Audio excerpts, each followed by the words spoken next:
What the fuck? Holy shit! What the fuck's wrong? What's wrong? Who?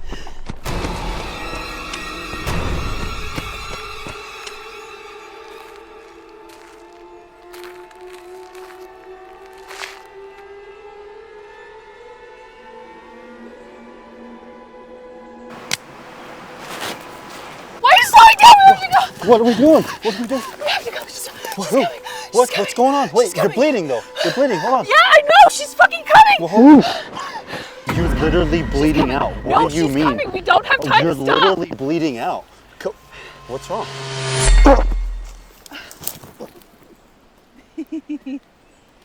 Nice one, dude. This one's heavy.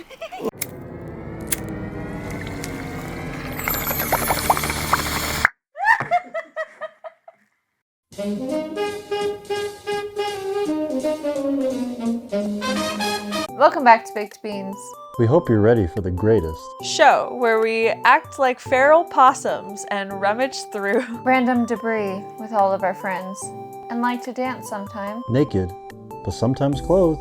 But either way, The Pacergram fitness test is a CIA conspiracy with alien probing in mind.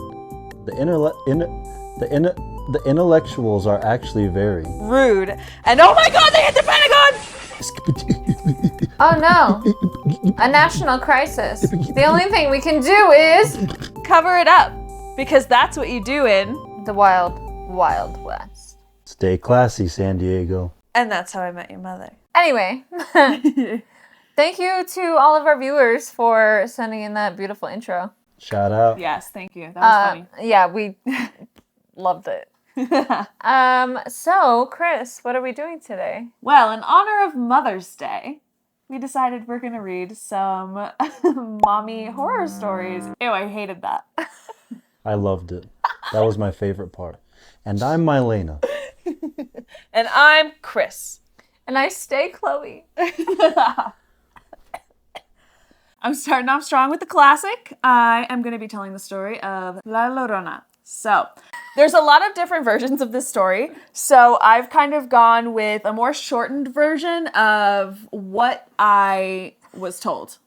So, basically, long ago, a woman named Maria married a rich man with whom she eventually had 2 children. Then their marriage hit a rough patch. Oh, it's terrible. Her husband spent less and less time at home, and whenever he was home, he only paid attention to the children. Eventually, she sees him with another woman. The tea. Enraged beyond reason, some versions claim Maria drowned her 2 children, but she immediately regretted it.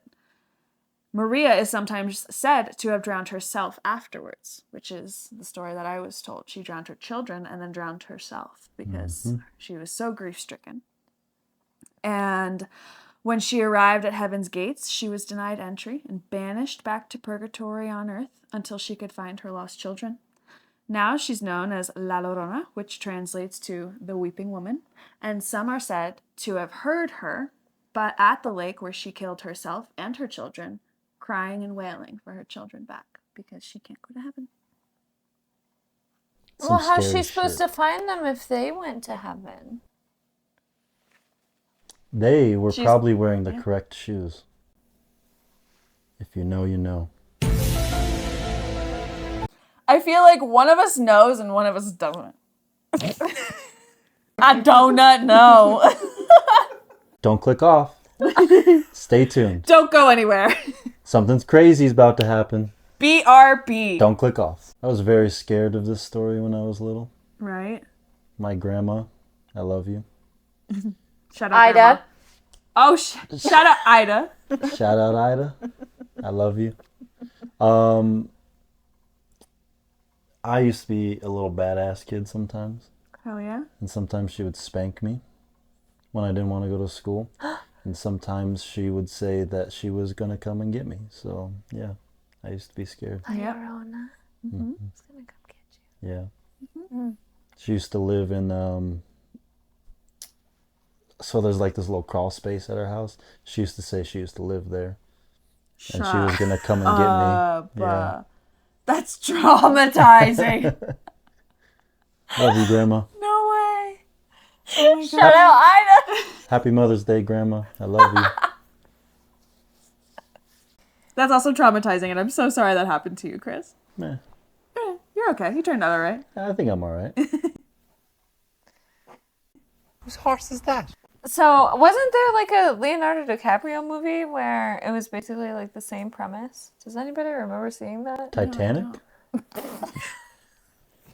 Wolf of Wall Street. That's the one. That's the one. I found a story. True story. A true story. That's even spookier. From the Mother-in-Laws from Hell subreddit. Happy Mother's Day. My mother-in-law tried to force my now husband into an arranged marriage. If anyone is interested, I have my previous story on my page, but here comes another crazy story time from my mother-in-law. A few years before my husband and I started dating, his mother actually made him enter into an arranged marriage. First, she tried to make her second son do it, but he refused. Then mother-in-law made my now husband agree to it. She threatened to disown and kick him out if he refused. The young lady was from Vietnam. Her uncle ran a nail salon here in the U.S. and offered his niece as a mail-order bride so my mother-in-law could get discounts on her nails. Pause. Nuh-uh. Pimped her out for a free manicure. Listen, that shit's expensive, all right? I mean, yeah. But Not like, a person expensive. Well, ask, Not a person. ask the right person. Diddy? Jeffrey? Drake? Plus, the niece could get citizenship and hopefully go to college. The young lady eventually realized that if she came to the U.S., she would have to live in the same house with my mother-in-law because at the time my now husband was still living at home with his mom and stepdad making barely minimum wage. The young lady really dodged a big bullet there. I just hope her family didn't set her up with another arranged marriage.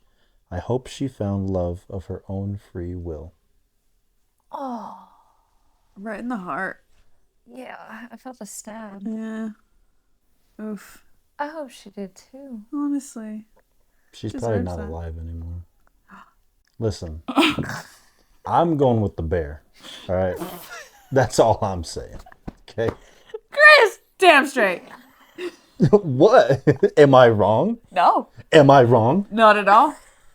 There you go. Correct choice. The bear's not going to sell you for some fucking manicures. Hot take. Lena, do your best cocaine bear impression right now.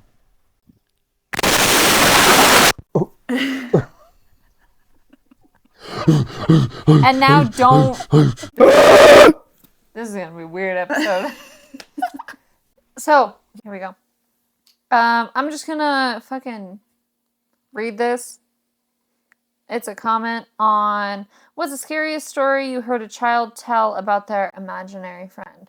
If you look back in a couple of episodes, you will see Chris and I talk about imaginary friends, but we're bringing it fucking back, dude.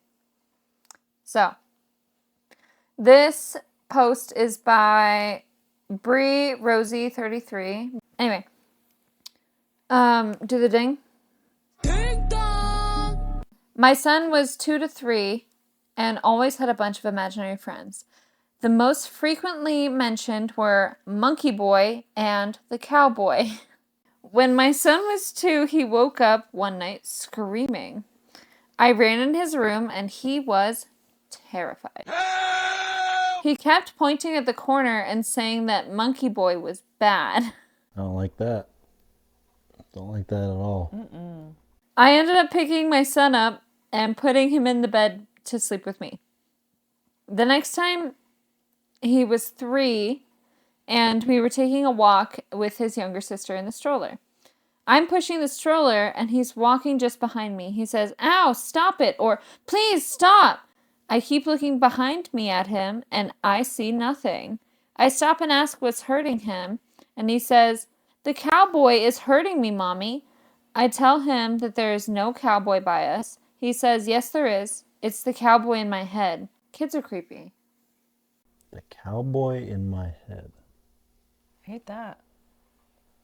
Is that it? That's all. I hate that even more. There's replies. That was the whole comment? Yeah, like what? That was it. Okay. Is he what? dead? Yeah, like hello? So the top comment is, I didn't see anyone else bringing this up, so I hope I'm not asking a repeat question. But if there's a monkey boy, why assume there's a cowboy and not a cowboy?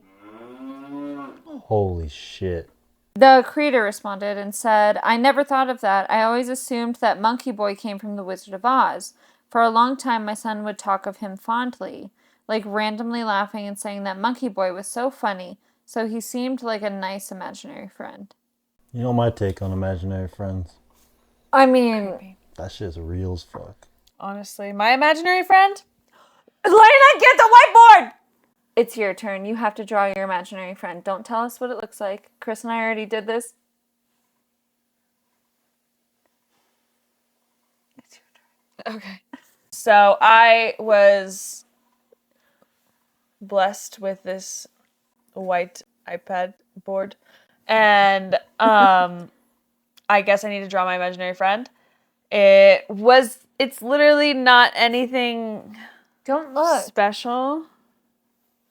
I'm just drawing a stick figure because I don't want to get into it. Have you guys ever thought that You have to draw yourself next to it also for like scale as to how big it is. Also I mean, she was my size. She was always just the same size as me.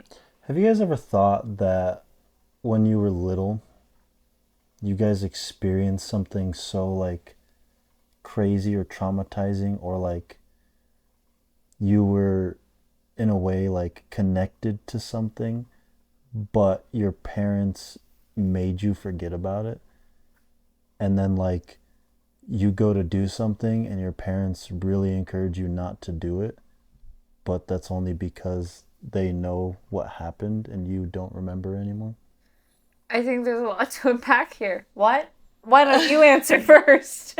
Listen, it's just a thought. Nothing more to it. Don't worry about me. You do fine. not have to worry about me. I'm okay. Anyway, Lena, Yes. I love that I'm sitting in the middle. what's your imaginary friend look like? Her name was Kelly. Her name was Kelly. Her name was Kelly. It was very basic. Was she nice? Yeah. What did she do? She just hung out with me. Hell yeah. Yeah, she was chill. Nothing weird? Nothing weird, no. But then my mom got me a doll one time that like was supposed to look like me. It was supposed to be like a twin of me, and it creeped me the fuck out. She looked like Barbie's little sister. Have you ever seen like the Barbie when she went to camp? I don't even remember what it was called, but she went to a camp and Camp Rock? no. Camp Rock! Camp Rock! Camp Rock! Wow, she's really good.